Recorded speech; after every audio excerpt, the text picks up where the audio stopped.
Hello what's up guys, सभी लोगों को welcome back to my new vlog. हम में से काफ़ी सारे लोगों ने ये स्टोरी तो ज़रूर सुनी होगी कि नबी सल्लल्लाहु अलैहि वसल्लम की ग्रेव यानी कि उनका रोज़ा रसूल को चुराने की कोशिश की गई थी। मगर आप लोगों ने ये भी सुना होगा, कुछ लोग कहते हैं कि ये झूठ है, कुछ लोग कहते हैं ये सच है। अब हमने आज इस पर ये डिस्कस करने के ये सच है या झूठ है। देखिए जी, शुरुआत करते हैं। कोई यहूदी थे या पता नहीं क्रिश्चियंस थे, मुझे एग्जैक्ट याद नहीं।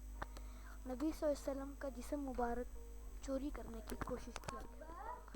वो अभी अगर आप सब लोग जानते हैं तो फिर अभी अगर आप लोग जानें तो अभी सऊदीया की इतनी अच्छी सिक्योरिटी है कि नीचे तक के लोग, यानी कि कोई नीचे कोई सुरंग खोद के भी कहीं जा रहे हैं ना, फ़ौरन उनका सेंसर पकड़ लेता है और फिर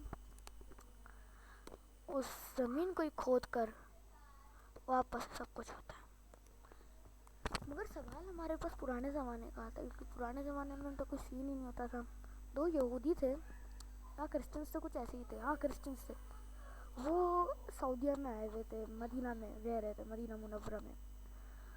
एक दिन वो लोग ऐसे कर रहे थे जैसे कि वो लोग एक वो हैं, बहुत अच्छे लोग हैं और उसको उससे फॉलो कर रहे थे, पूरे इस्लाम को सही से फॉलो किया था, कुरान को फॉलो भी किया, सब कुछ किया।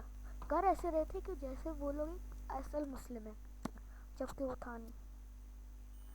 फिर वो हर रोज़ाना रात को वो ना क्या कहते हैं, लोग देखते थे उनके घरों के अंदर कि ना कोई आवाज़ आ रही होती थी। वो समझते थे कि ये लोग इबादत कर रहे हैं। इबादत बिल्कुल भी नहीं थी दोस्तों, ये खाली एक वाहिद चीज़ थी जिसका सीक्रेट उनके पास था। वो नबी सल्लल्लाहु अलैहि वसल्लम की कब्र मुबारक चुराने के लिए सुरंग खोद रहे थे। काफ़ी दिनों तक ये चलता रहा। एक दिन हमारे यहाँ के पाकिस्तान के एम्परर औरंगज़ेब को एक दिन ख्वाब आया। औरंगज़ेब थे कोई और था, पता नहीं कोई था। औरंगज़ेब को ख्वाब आया कि नबी सल्लल्लाहु अलैहि वसल्लम की कब्र मुबारक चोरी की जाए। अब उनको 2-3 बार उन्होंने इग्नोर किया और उनको कुछ समझ ही नहीं आया। उन्होंने ये समझा कि ऐसे ही बस ख्वाब आ रहा। फिर वो सोए, वापस वो ख्वाब आया और वो ख्वाब आने के बाद वो थोड़ा सा 3-4 बार वो समझे कि ये नबी सल्लल्लाहु अलैहि वसल्लम की तरफ से कोई पैगाम है। जो कि दोस्तों फिर उन्होंने उसको सीरियस लिया और फिर वो फ़ौरन से निकले, अपने सारे लश्कर को लेके उधर मदीना मुनव्वरा की तरफ ले चले।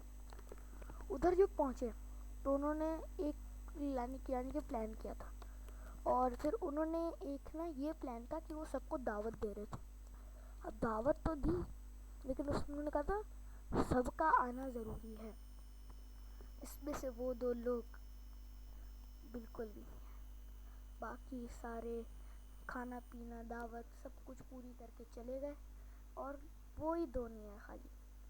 और फिर एंड में थोड़ा सा उन्होंने फिर घरों में जाके पूछताछ की। फिर बाद में एक दिन उन्हें नज़र आए वो 2 लोग। अब क्या किया उन्होंने उनको खुदाई तो कर रहे थे, उन्होंने उनको सुरंग देखी और सुरंग के अंदर जाते कि तकरीबन से उन लोगों की भी सुरंग ना पूरी हो चुकी थी, बस पहुंचने वाले थे वो लोग। 1-2 मीटर का फासला था। बाद में आ गया औरंगज़ेब ने बचाया, नबी सल्लल्लाहु अलैहि वसल्लम की कब्र मुबारक को बचाया। ठीक है, और फिर क्या हुआ कि उनको सज़ा दी गई, उनको फांसी की सज़ा दी गई। फांसी है उनका सर कलम कर दिया गया। बस इतना था। मगर आप लोगों को एक चीज़ बिल्कुल नहीं मालूम है कि ये कहानी बिल्कुल झूठ है। देखिए जी, ऐसा आज तक कभी नहीं हुआ। सही बुखारी में भी कहीं नहीं लिखा, और किसी हदीस वाली बुक में भी कहीं नहीं लिखा। जितनी भी स्टोरीज आप जाके देख लो, वो कहेंगे कि शायद की गई थी, नॉट एक्यूरेटली। उनका कोई मसला था, फिर हुआ नहीं था कुछ। फिर एंड में ہم نے اورنگزیب کی بک دیکھی. اورنگزیب کی بک میں بھی کوئی ایسا چیپٹر ہے ہی نہیں جس میں یہ سب کچھ لکھا ہوا. اگر کہیں لکھا ہوا ہوتا تو ضرور, اگر کیا ہوتا نہیں ہے تو ضرور لکھا ہوا ہوتا, جبکہ یہ لکھا ہوا نہیں تھا. جو کہ شاکنگ بات ہے کہ میں بھی بچپن سے سنتا ہوا آ رہا ہوں یہ کہانیاں, اور آج ہی پتہ چلا کہ یہ سچ نہیں. اچھا, یہ آپ لوگوں نے تو کہیں نہ کہیں سنا ہوگا کہ ایک بار ایسا ہوا تھا کہ نبی صلی اللہ علیہ وسلم کے پیر مبارک نظر آئے اور پھر ایک دن خود بخود اندر ہو گئے. وہ ہم کسی کو بھی آج تک سمجھ نہیں آیا وہ ہوا کیسے. تو اسی کے ساتھ ہم لوگ یہیں پہ ابھی اسٹوری اینڈ کرتے ہیں. Thanks for watching the video. تو ملتا ہوں میں آپ لوگوں سے نیکسٹ ویڈیو میں. شکراً. اللہ حافظ.